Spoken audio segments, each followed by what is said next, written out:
წელს გურჯაანის ტექ ინსპექტირების ცენტრში ტექ დათვალიერების მცურველთა რიცხვი თითქმის გაორმაგდა.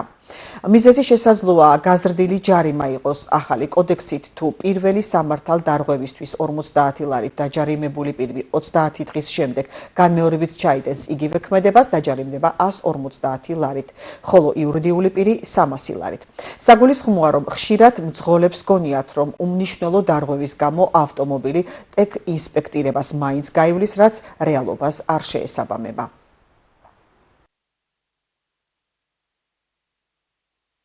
არის სტანდარტები, რაზე ხარვეზდება, რაზე არ ახარვეზდება.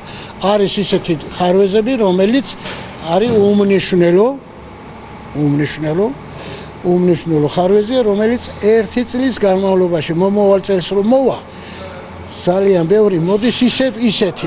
ხო უმნიშვნელო იყო 1 წლის შემდეგ ჩვენგან დამოუკიდებლად. რო შევა იქა პროგრამაში, უკვე მნიშვნელოვანს უწევს და იმაზე წელს თუ არ დახარვეზდა, მემრის 1 წლის შემდეგ ეს მანქანა დახარვეზდება. სამწუხაროდ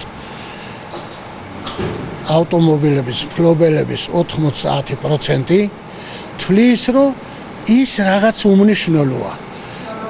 მანქანაზე უმნიშვნელო დეფექტი არ არსებობს. ეხლა სმოტრი აუცილებელია, რა თქმა უნდა, ადამიანების ჯანმრთელობა სიცოცხლეზეა დამოკიდებული ეს ყველაფერი და ესე იგი ჩვენზე ფიქრობენ და ჩვენ თავზე რა ვფიქრობთ, ისე გამოდის. მანქანა გამართული უნდა იყოს, გამართული რომ მარტო შენი თავი კი არა, სხვაც რო დააზღვიო. შეიძლება შენ არ გინდოდეს, მაგრამ თვითონ მანქანამ გიღალატოს და იმ მომენტში სრულიად უდანაშაულო ადამიანიან დააზიანო, სხვა მანქანა დააზიანო. თუ მწყობრია მანქანა, არავითარი პრობლემა არ ეწმაო. მაგრამ თუ რაღაცა ის არის მე გამოხვალ, გეტყვია რა არის დაზიანებული, მიხვალ და იმას გააკეთებ, გაასწორებ და მიხვალ და ატარებეთ, ხო?